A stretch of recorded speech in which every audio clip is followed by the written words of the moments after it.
Hello! Ayan, welcome pong muli. Another day, another vlog, another reels, another blessings. Ayan, thank you Lord for all the blessings. Ayan. So, ngayon naman po ay ipakita ko po yung isa pa sa mga best practices na ginagawa namin sa aming gulayan sa paaralan. So, ngayon po ay ipapakita ko sa inyo paano natin i-preserve yung mga seeds. Hindi lang po seeds ng mga halaman o mga gulay, pati na rin yung mga bulaklak.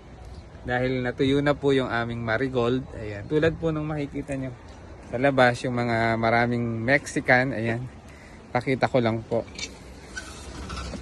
Kahit tayo ay nasa loob ng greenhouse, ay makikita naman yan sa labas. So makikita nyo po doon sa labas ng greenhouse yung pong mga bulaklak na yan. Ayan, ayan, tuturo natin. Ayan o. Ayan po. Yan po ay mga Mexican sunflower. So, pinipreserve po namin yan. So, kapag sila po ay natuyo na, so, i-preserve po natin yung mga buto. Ayan. Ganon din, ayan, dito rin po, ang dami po niyan sa labas. Ayan, so makikita nyo po yung gandang bulaklak. Ayan. Para po maganda rin po siyang attraction. Ayan, syempre. At pwede nang iayos sa gilid, sa area na kung saan nakatanim yung mga bulaklak. Ngayon naman po itong aming marigold. Ayan. Ito po, for your information, FIY. FYI. Ayan. So ito pong marigold ay isa sa mga organic na pamamaraan din. Paano natin itaboy. Ayan, itaboy. Itaboy. Itaboy yung ating mga insekto. Kasi nga po, ang marigold, ayan, ay medyo ang dahon, bulaklak, ang katawan, ay medyo mabaho. Mabaho po ang amoy niya, matapang. So, para po meron pa rin tayong pantanim, ayan, sa ating season, na ating gulayan sa paaralan. At magandang i-decorate sa gilid ng mga plat, sa mga area kung saan nandoon ang ating mga bulaklak, pang-design po. Dagdag attraction siyempre po kapag maraming bulaklak, nagbibigay ng ganda. Sabi nga, it beautifies our surrounding. Ayan. So ganoon din po sa ating gulayan. So i-preserve na po natin. Ito po yung mga bulaklak ng marigold. Ayan. Para po next na taniman natin. Ayan, ito po yung katawan. Ayan, nakita ko ay binunot ng aming isang kasamahan. Siguro, ayan, hindi pa niya gaano alam paano i-preserve, paano mabaho, paano paramihin. Ayan, eto. So nakita ko, buti na lang at hindi pa natatapot. Ayan, so yun po ay bago naming kasamahan. Shout out, ayan, dito sa gulayan. So siguro hindi ko pa na-inform ng mabuti. Ayan. Kaya ang akala niya, ayan, nabunot niya yung itong katawan na to. Bali dalawang puno po kasi yan. Ayan. Nabunot niya, buti na lang naabutan ko. At nagkalaglag na rin po yung kanyang mga bulaklak.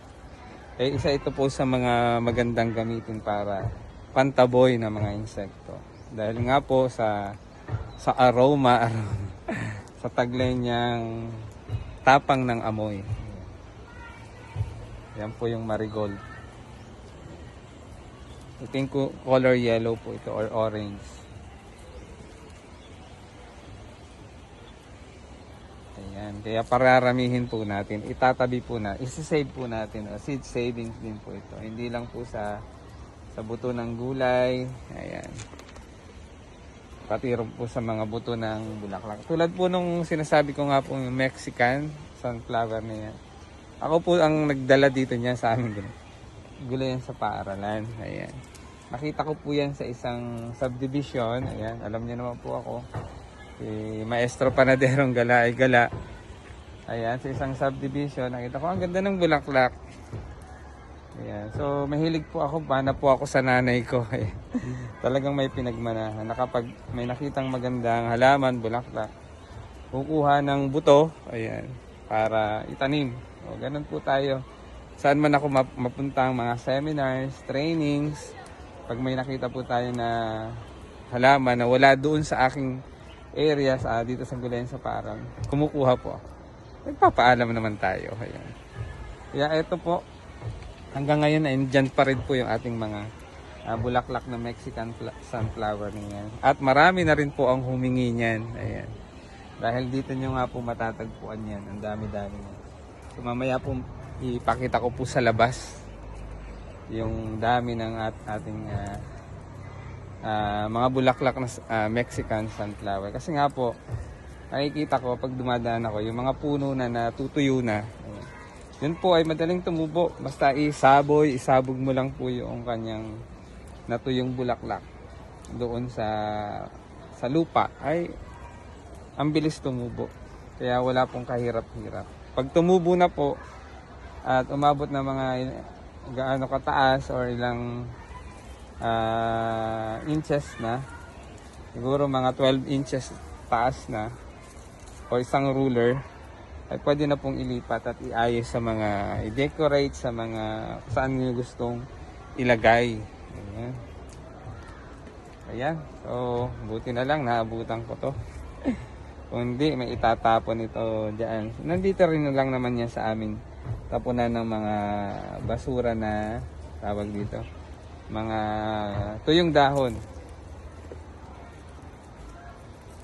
Ayan, or baka masunog, sayang naman. Ayan, hindi na natin bibilhin kasi nga, ayan, kapag naubos yan at hindi natin na-preserve, maghahanap tayo ay maaring bumili pa. So kaya kagandahan na marunong tayong mag-preserve ng ating mga, mag-save ng ating mga buto. Ayan, hindi na kailangan gumastos, di ba?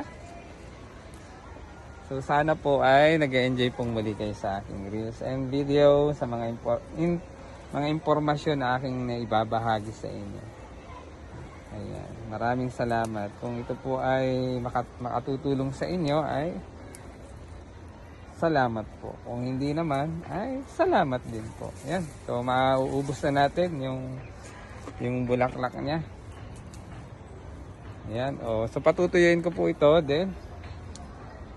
Pwede na nating isaboy ulit. Pero ito po ay tuyo na. Ayan. Pwede na rin siyang isaboy. Pero ang gagawin ko po niyan, dito ko po itatanim yan sa loob ng greenhouse. Para dito ko po muna pararamihin. Parang tulad po ng ginawa ko doon sa mga herbs. Ayan.